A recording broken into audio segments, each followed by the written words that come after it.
Olá, meus amigos do YouTube. Estou aqui em frente a esse pórtico muito bonito do cemitério municipal da cidade de Giruá, no Rio Grande do Sul. Aqui é uma mistura de túmulos novos com túmulos antigos, muito antigos. Quando entrei aqui nesse cemitério, parecia que eu estava voltando no tempo. Vejam só isso é um túmulo. É impressionante, vocês não conseguem ter uma ideia, mas ele é muito alto. Ele deve ter uns 3 metros de altura e é muito antigo.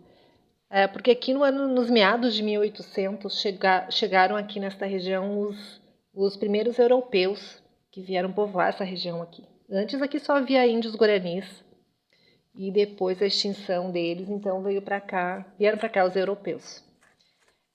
E esse cemitério, ele fica bem aqui na beira da rua, do outro lado já tem casas. Esse túmulo aqui, olha que fantástico isso. Eu não estou nem conseguindo enxergar lá em cima a foto. De tão alto que é.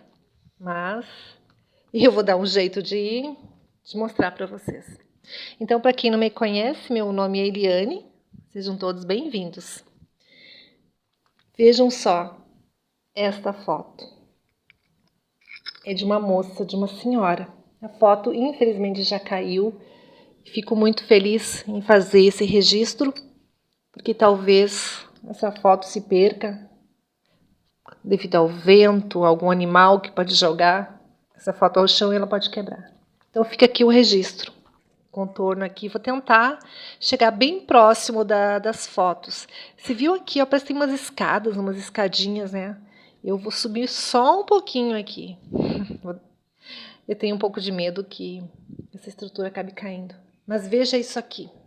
Esse é o pai e o seu filho. E aquela foto lá de baixo era da mãe. Então aqui está o Ettore Lorenzoni e o seu filho Romeu. O Ettore, ele nasceu no ano de 1877, na Itália. E em 1903 ele se casou com a Diomira, a moça daquela foto, a Diomira Berni. Ela também, uma imigrante italiana. Eles se casaram já aqui no Brasil. O Ettore veio com sua família, pais e irmãos ao Brasil quando ele tinha 12 anos. Então, aos 26 anos, ele se casa com a Diomira. Ela tinha 21 anos. Eles têm juntos 3 filhos. Um dos filhos é este rapaz que está ao lado aqui, o Romeu, que faleceu. Não tem o ano de nascimento nem falecimento, apenas diz que ele faleceu com 26 anos. O casal teve mais 2 filhas. O Ettore faleceu com 56 anos no ano de 1933 e a sua esposa Diomira, nascida Berni, faleceu em 1934, um ano depois, com 53 anos. Caminhando entre esses corredores aqui, vamos descobrindo sepulturas muito interessantes, como esse aqui do lado, do João Corrêa Taborda, que nasceu no ano de 1860 e faleceu em 1944, com 84 anos. A foto dele já está um pouco apagada, mas ele nasceu já aqui nessa região e foi casado com a Felipa nascida Cardoso. Teve pelo menos um filho. O avô dele era mineiro. Nasceu em Minas Gerais, o avô dele, que se chamava Francisco, e casou no Rio Grande do Sul. A ocupação do avô, do João, consta como capitão. Vocês já se perguntaram quem foi o escultor, quem fazia essas lápides magníficas e grandes? Eu sempre me perguntei, sempre pensei. E hoje mesmo, caminhando aqui nesse cemitério, encontrei com um senhor e conversei com ele. Atualmente ele faz lápides de mármore, esse senhor, mas ele disse que antigamente e demoravam até meses, as pessoas demoravam meses para fazer uma lápide dessa. Aqui está a sepultura de um casal e no meio está o filhinho deles, Prudente Maria de Souza, que nasceu em 1886 e faleceu em 1943, com 57 anos. E aqui do lado, Adão Odilon de Souza, 1947 a 1948. Não deve ser filho do casal, não sei. As datas não fecham muito bem. Mas à direita é a esposa do Prudente, é a Hortência Corrêa de Souza, 1888 a 1951. Ela faleceu com 63 anos. Outra sepultura muito bonita, magnífica, colorida, é do Eduardo Maria de Souza.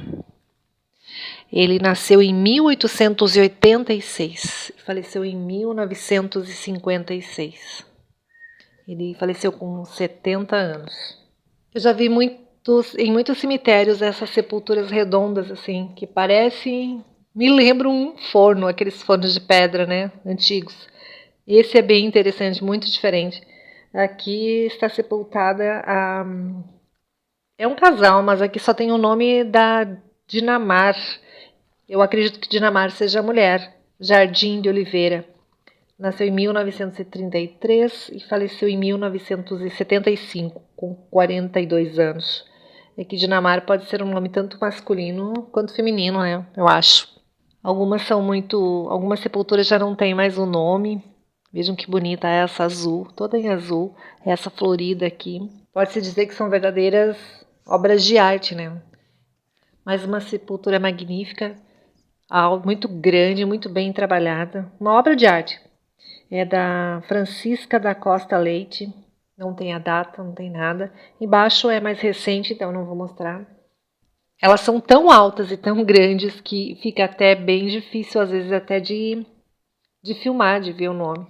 Aqui no fundo a gente consegue ver a caixa d'água da cidade. Interessante que a caixa d'água fica dentro do cemitério.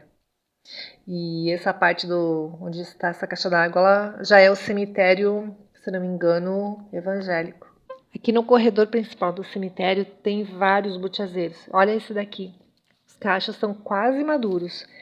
Quando aqui essa região toda pertencia à redução de Santo Ângelo Custódio, que era uma redução jesuítica, era habitado pelos índios guaranis. Então, a maioria da vegetação aqui, onde hoje é Giruá, ela era toda formada por esses butiazeiros. Era uma mata só de butiazeiros. Então, esses índios chamavam essa planta de jerivá, na língua guarani. Quando os colonizadores europeus chegaram aqui, então, eles tinham dificuldade em pronunciar essa palavra jerivá. Então, eles começaram a falar Giruá. Então, é daí que se originou o nome do município, Giruá. Então, agradeço a todos que me acompanharam até aqui. E no próximo vídeo eu vou continuar mostrando esse cemitério, porque ele é formado, então, pelo cemitério católico, municipal, evangélico e luterano. Um grande abraço a todos.